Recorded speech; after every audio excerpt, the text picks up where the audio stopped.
Dari potongan video viral ini terlihat seorang pemuda berinisial OD yang mengalami gangguan jiwa, dianiaya dan dirundung oleh 6 orang remaja. Dalam rekaman video yang diunggah akun Instagram @prabumulihngehits, terlihat korban OD semula dibonceng remaja tersebut dengan menggunakan sepeda motor. Ia kemudian dibawa ke kawasan jembatan Jalan Desa Tanah Abang Utara, Kabupaten Penukal Abab Lematang Ilir, Sumatera Selatan. Dan OD dipukuli para remaja tersebut. OD menjerit kesakitan dan meminta ampun. Namun para remaja ini tetap memukulinya tanpa ampun.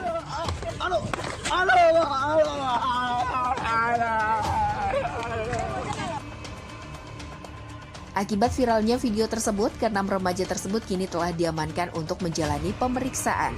Ke-6 pelaku adalah A, I, M, R, D, dan N. Mereka berusia sekitar 13 hingga 14 tahun. Motif penganiayaan yang dilakukan 6 remaja tersebut sebatas iseng. Meski demikian, polisi masih akan berkoordinasi dengan Dinas Sosial atau Dinsos setempat terkait hukum yang akan diterapkan.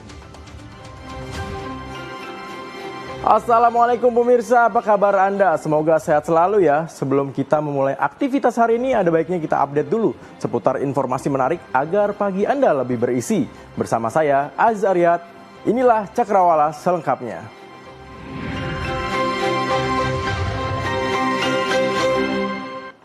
Pemirsa, penumpang kereta api terperosok ke peron terburu-buru saat hendak menumpangi kereta. Seorang penumpang komuter lain jatuh terperosok ke dalam celah peron di Stasiun Sudirman Menteng, Jakarta Pusat.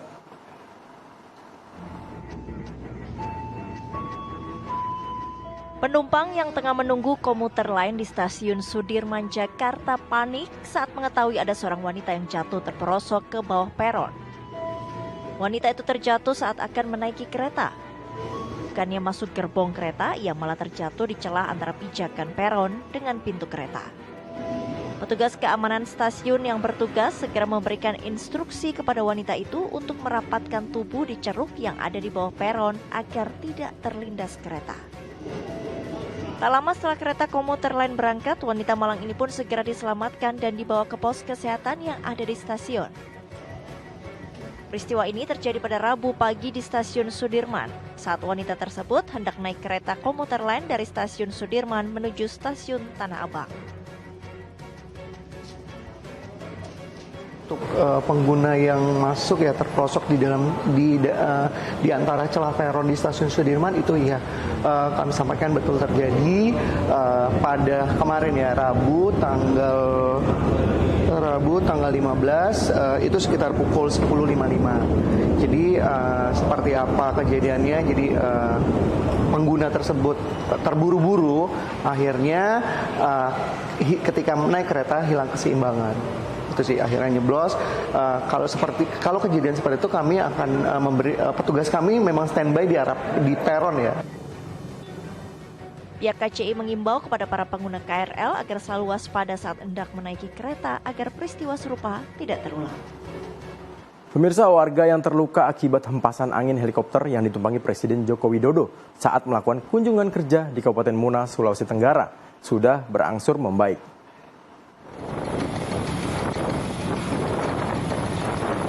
Kuatnya hempasan angin dari helikopter Super Puma yang ditumpangi Presiden Joko Widodo saat mengunjungi Kabupaten Muna, Sulawesi Tenggara membuat pohon di sekitar lokasi pendaratan helikopter di alun-alun Kota Raha tumbang dan menimpa sejumlah warga. Di antara sejumlah korban terdapat seorang ibu dan anaknya yang berusia 2 tahun.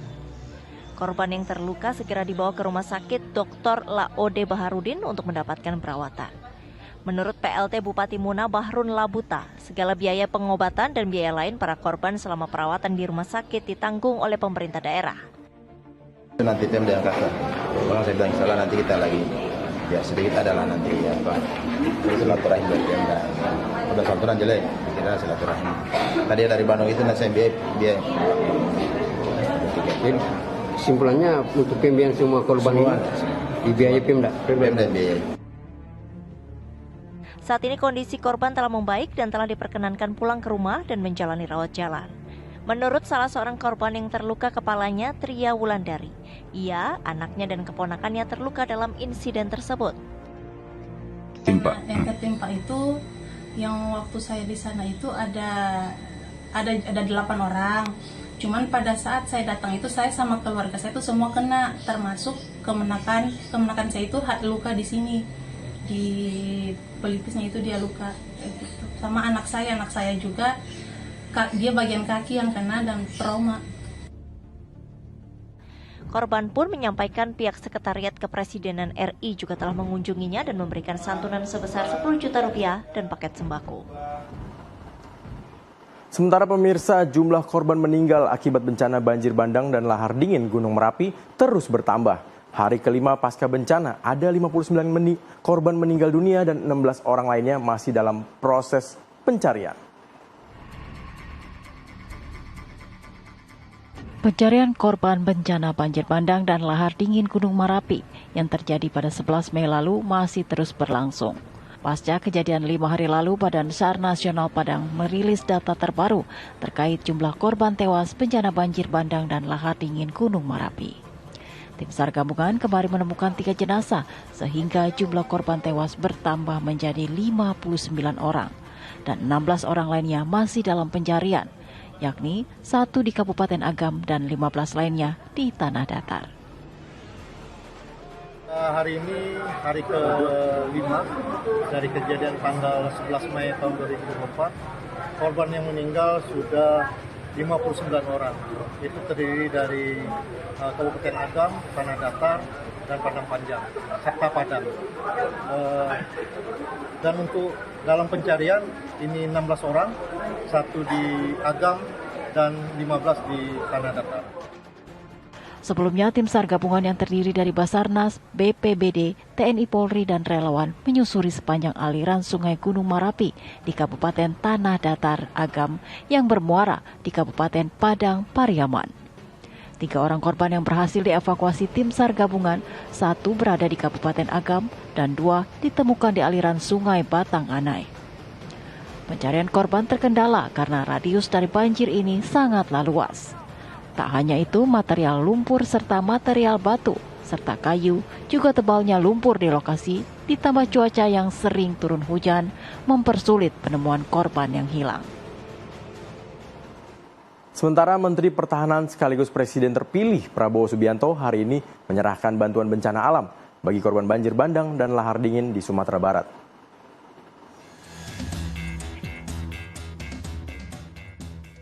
Menteri Pertahanan sekaligus Presiden terpilih Prabowo Subianto hari ini menyerahkan bantuan bencana alam bagi korban banjir bandang dan lahar dingin Sumatera Barat. Prabowo datang menyatakan rasa bela sungkawanya terkait bencana alam yang terjadi dan langsung menyerahkan bantuan kepada kepala daerah terdampak bencana. Bantuan berupa sembako, makanan pokok, obat-obatan, dan perlengkapan sehari-hari. Sejumlah pejabat pusat dan daerah menyambut kedatangan Prabowo. Di antaranya Kepala BNPB Letjen TNI Suharyanto, Pangdam Bukit Barisan Majen TNI Muhammad Hasan, tampak juga Wakil Menteri Tenaga Kerja Afrian Syahnur, serta Gubernur Sumatera Barat Mahyeldi dan unsur Forkopimda Sumatera Barat. Bantuan diserahkan kepada Kepala Daerah terdampak bencana banjir lahar dingin Merapi, kepada Bupati Tanah Datar, Bupati Agam, Bupati Padang Pariaman, dan Wali Kota Bukit Tinggi. Bantuan ini selanjutnya akan disalurkan ke 6 lokasi terdampak bencana, termasuk ke penampungan pengungsi. Beralih ke berita lainnya, pemirsa, 3 dari 11 pembunuh sadis Vina dan kekasihnya yang terjadi di Cirebon, Jawa Barat 2016 silam masih menjadi buron. Polisi kini tengah memburu para tersangka dengan menyebar identitas, ciri-ciri fisik, dan tempat tinggal terakhir mereka. Yang kabur ke Jakarta, jangan lupa Mbak, itu anaknya Mbak itu. Karena itu anaknya polisi, Mbak. Egi anaknya polisi? Nggak tahu kalau yang Egi anaknya polisi apa enggak. Vina nggak kenal, tapi dia suka sama Vina.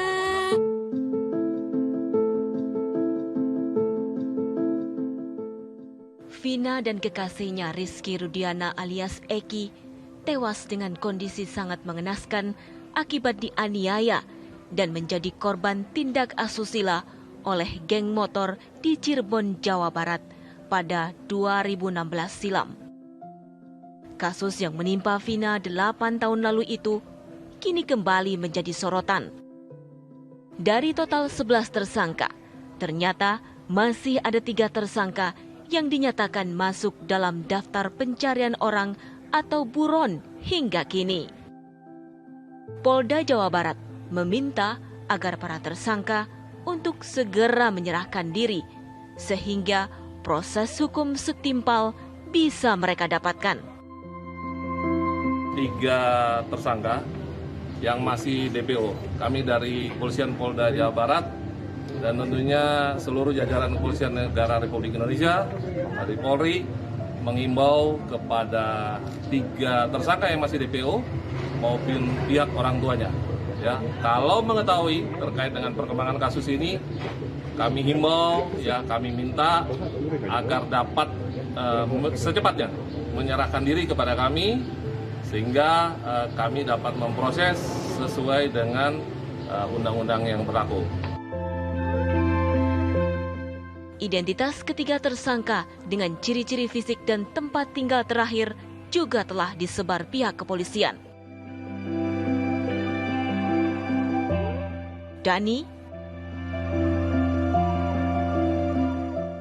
Andi, dan Peggy alias Perong yang mana ketiganya berusia rata-rata 20-30 tahun ini terus diburu aparat. Pemirsa, pengacara Hotman Paris pun angkat bicara terkait kematian Vina. Hotman menduga ada keterlibatan polisi dalam menutupi identitas 3 buronan terduga pembunuh Vina dan Eki. Tim kuasa hukum Hotman Paris atau Hotman 911 siap mendampingi keluarga almarhum Vina Cirebon untuk menemukan 3 orang pelaku lainnya. Mereka juga menemukan fakta janggal diubahnya berita acara perkara dari ke-8 terpidana. Di mana sebelumnya dalam ke-8 BAP terpidana menyampaikan ada 3 nama orang lainnya, dan dalam BAP baru ke-8 terpidana, 3 nama tersebut dihilangkan. Hal ini mencuatkan kecurigaan Hotman atas dugaan keterlibatan oknum polisi dalam kasus ini. Dari segi logika manusia normal pun nggak mungkin 8 orang itu ngarang cerita bersamaan di awal-awal pada saat ditangkap. Ya kan? Berarti benar itu ada 3 orang. Ya, dari penafsiran kita sebagai ahli hukum. Karena pada saat di BAP kan terpisah. Hampir semuanya mengatakan ada 3 orang lagi. Tapi pada saat dilimpahkan ke kejaksaan, mereka merubah BAP sehingga diduga ada pengaruh di sini. Ada pengaruh di sini sehingga 3 orang ini bahkan sampai sekarang seolah-olah alamatnya tidak jelas. Padahal itu harusnya di BAP itu ada. Ya. Dan jadi himbauan kami kepada Bapak Kapolri adalah ini ada sesuatu yang tidak beres di penyidikan di awal. Kalau 8 orang pelaku sudah menyatakan ada 3 orang lagi sebagai pelaku yang lain dan itu bersamaan semua dalam BAP terpisah, ya nggak mungkin itu karangan, nggak mungkin itu koinsiden. Beralih ke berita lainnya, pemirsa, sebuah warung makan dan sebuah rumah di Pademangan, Jakarta Utara terbakar siang tadi. Api diketahui bermula dari warung makan.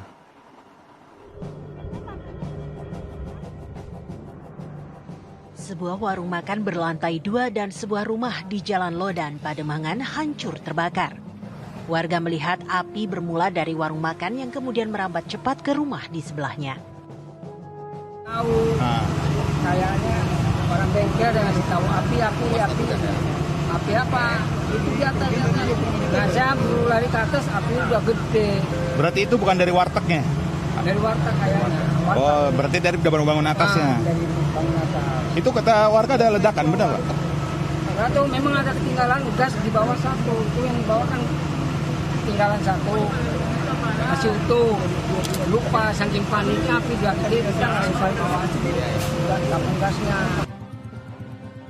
Untuk memadamkan kebakaran, Damkar Jakarta Utara mengerahkan 11 branwir dengan 55 personel. Petugas Damkar menduga kebakaran disebabkan arus pendek listrik di warung makan. Dugaan sementara ini korsleting listrik. Ya, nanti untuk lebih lanjutnya mungkin kita cari lagi yang sebenarnya. Dan kita meluncurkan 11 unit dengan 55 personil. 11 unit itu 10 dari utara, Dinas Pemadam Kebakaran Utara dan 1 unit dari pemadam pelabuhan. Tidak ada korban jiwa akibat kebakaran ini. Sementara karena lokasi kebakaran berada dekat dengan area pelabuhan, akses masuk pelabuhan Sunda Kelapa ditutup saat proses pemadaman dan mengakibatkan kemacetan panjang. Pemirsa, seorang pedagang martabak di Kota Medan nekat merekam dan memviralkan dugaan aksi oknum anggota Disub Kota Medan yang meminta martabak gratis. Namun pihak Disub pun membantah hal tersebut. Bapak tadi minta martabak nggak dikasih, makanya Bapak keluarin surat ini. Nah, Bapak tugas kalau mau minta makan kita kasih. Nama Bapak siapa, tolong buka dulu Pak itu. Seorang pedagang martabak merekam dan memviralkan ulah oknum anggota Dinas Perhubungan Kota Medan yang mengeluarkan surat tidak boleh berjualan lantaran tidak diberi martabak gratis melalui juru parkir. Bapak pakai dinas, Bapak sadar ya Pak ya? Yang suruh parkir ini datengin saya kan lagi ini menggoreng. Nah, terus dia bilang, Bu, pesan martabak ya Bu, Disub katanya.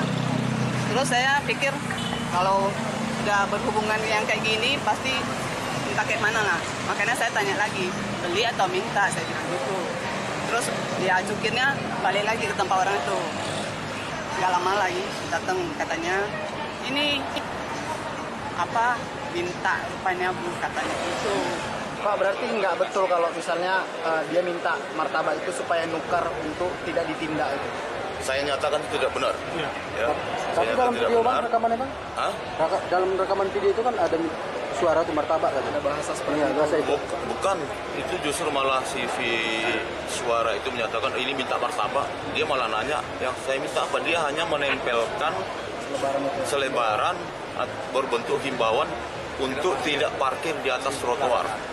Ini saya viralkan ke Bobi langsung. Sementara atas viralnya peristiwa tersebut, Dinas Perhubungan Kota Medan membantah dan melaporkan si pedagang ke polisi. Kalau dilaporkan ke polisi ya tanggapan saya sebagai masyarakat merasa sedih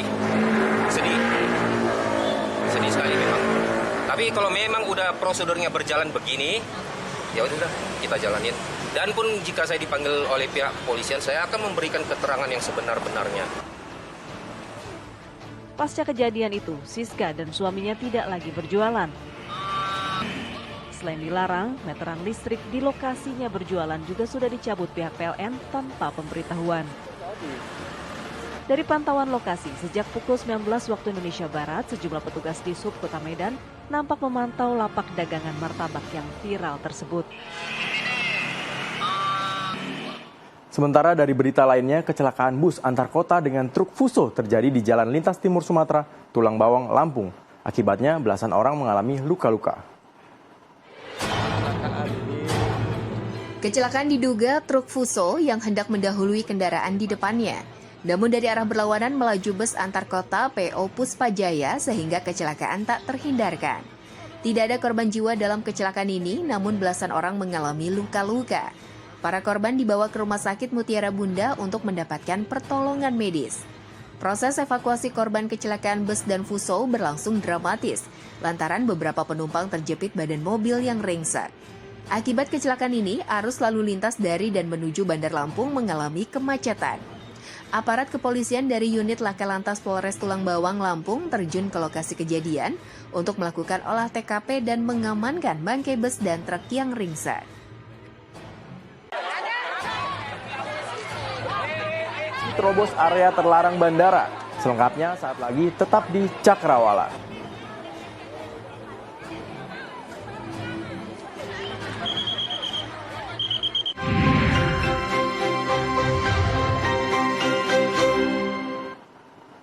Terima kasih pemirsa, Anda masih menyaksikan Cakrawala bersama saya Aziz Aryat. Pemirsa, aktor kondang Roy Marten mendatangi Polda Bali untuk mengadukan kasus dugaan penipuan yang dialami putrinya Monique Marten di Denpasar, Bali. Roy Marten bersama putranya Gading Marten mendatangi Polda Bali. Kedatangan kedua aktor ini untuk mendampingi Monique Marten, putri dari Roy Marten yang menjadi korban penipuan developer villa saat hendak menyewa sebuah villa di Bali. Kasus dugaan penipuan ini berawal saat Putri Roy Marten menyewa villa kepada terlapor, Rizky Paulus Kertameri, selaku developer Villa Sunset.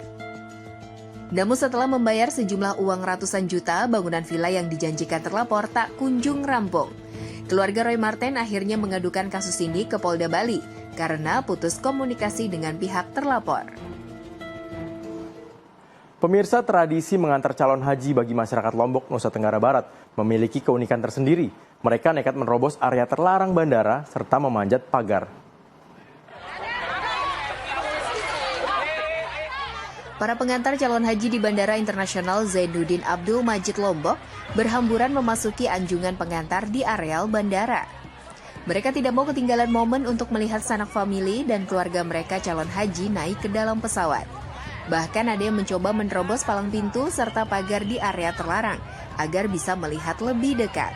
Petugas bandara pun harus menghalau mereka dan mensterilkan area tersebut agar tidak mengganggu aktivitas penerbangan. Sebenarnya, Otoritas Bandara Internasional Zainuddin Abdul Majid telah menyediakan anjungan pengantar bagi sanak famili calon haji di bagian barat areal bandara. Namun karena lokasinya dianggap terlalu jauh dari tempat parkir pesawat sehingga warga nekat menerobos. Pemirsa, haji ramah lansia masih menjadi tema pelaksanaan ibadah haji tahun ini karena hampir 45% jamaah haji Indonesia adalah lansia. Tahun ini, pemerintah memberangkatkan 241.000 jamaah haji dan 21% atau sekitar 45.000 jamaah merupakan lansia berusia di atas 65 tahun. Sejumlah ikhtiar dilakukan pemerintah untuk melayani jamaah haji, mulai dari menempatkan di kursi prioritas saat penerbangan, penyediaan kursi roda, makanan dengan menu khusus, penempatan kamar di lantai bawah, serta pendampingan dari petugas haji. Pelayanan prioritas diberikan kepada jamaah haji lansia sejak mereka berada di tanah air, saat berhaji hingga kembali pulang ke Indonesia. Pemirsa, meskipun harus memakai kaki palsu, calon haji bernama Pariyati asal Kebumen, Jawa Tengah tetap semangat berangkat ke Tanah Suci. 2 tahun sebelumnya, Pariyati menjalani amputasi kaki kiri akibat sakit yang ia derita. Berita ini sekaligus menutup perjumpaan kita pagi ini. Saya Zariat, pamit undur diri. Tetap semangat dan wassalamualaikum.